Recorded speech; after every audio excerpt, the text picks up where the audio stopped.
In the current era, there's a multitude of options to play games on the go, from the expensive, powerful Steam Deck to the hybrid Switch to the legally dubious emulation machines.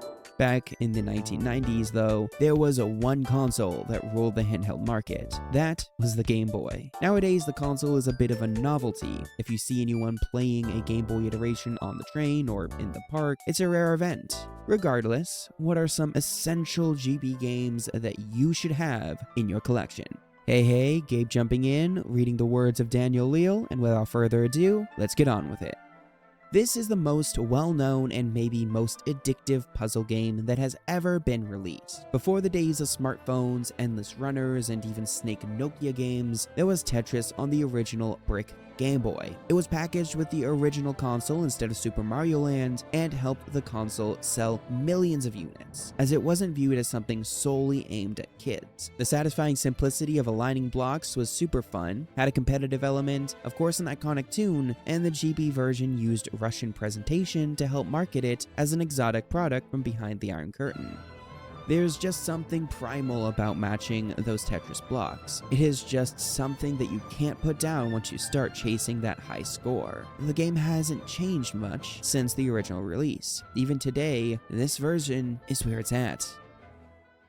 Pokemon is obviously a phenomenon. However, don't go thinking it'll ever reach the levels of mania that occurred around 1999. The brand and "gotta catch 'em all" slogan worked amazingly well, and kids everywhere went crazy for both the games and anime. It's important to know that on a design level, the original Pokemon games are really ambitious. A huge open world with a rich story and deep lore, all of this on an 8-bit handheld system. The games are addictive and work because they tap into the love of nature and cute animals like puppies and kittens. But even if the games didn't have 150 creatures that you could collect, the world itself is impressive.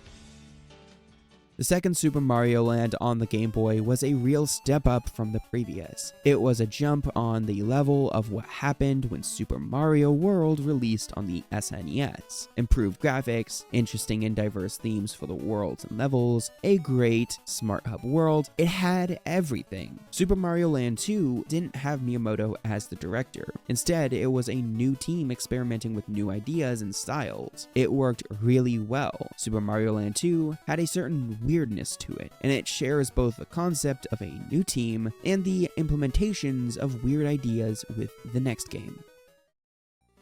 Link's Awakening started off as a part-time project of Takashi Tezuka, who worked on the game in the evenings after working on scheduled games in the daytime. Eventually, he revealed his project to some of the other developers at Nintendo, and they liked its oddness and unique qualities so much that the team decided to make it an official project. As a Zelda game, it is an ambitious adventure, with the game world well optimized to run on the humble 8-bit Game Boy. A Link's Awakening remake was released in 2019 on the Switch, and it is the exact same game, movement square to movement square, as the original. That really shows how great and well designed the original game was when it was remade to exact specifications, just with new shiny graphics. Well, that about wraps it up. If you want to read more, visit smashjump.com, subscribe for more videos, and comment down below what Game Boy game you enjoyed the most.